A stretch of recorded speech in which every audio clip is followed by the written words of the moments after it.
Now, after 2 weeks of Russian invasion into Ukraine, capital Kyiv is still holding strong. While Russian troops continue to inch towards the city, civilians are fleeing from the Kyiv region. Videos surface showing residents carrying small children, rucksacks, pets, fleeing to the nearest evacuation points in the hunt for safety from the relentless Russian airstrikes in the conflict zones.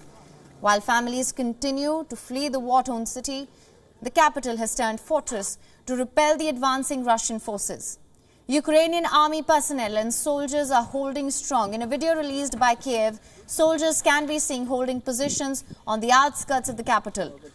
While new members of the Ukrainian Territorial Defense Forces are also training to operate anti-tank weapons during military exercises. Here's a special report on the same. New recruits to Ukraine's Territorial Defense Forces in Kyiv got a lesson on Wednesday in newly arrived weaponry meant to punch a hole through a Russian tank. And this instructor, who only gave his name as Alex, told Reuters these men were ready to welcome the Russian army when it tries to take the city. Russians can enter Kyiv, but they're not going to leave it. They're all going to burn up here. Many expected Kyiv to quickly fall in the early days of the war.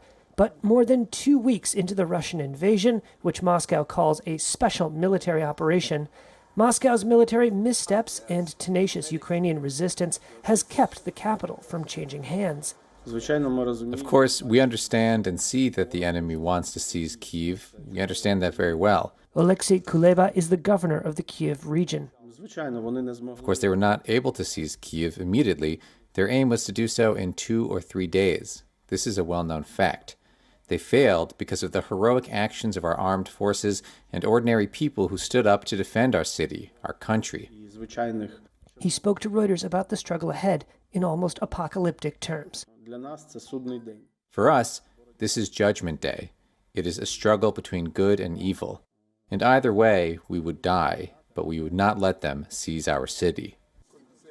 Sounds and symbols of Ukrainian resolve spring up around the city. On Wednesday, the remaining musicians of the Kyiv Classic Symphony Orchestra performed the Ukrainian and European Union anthems. The show was broadcast live on Ukrainian TV.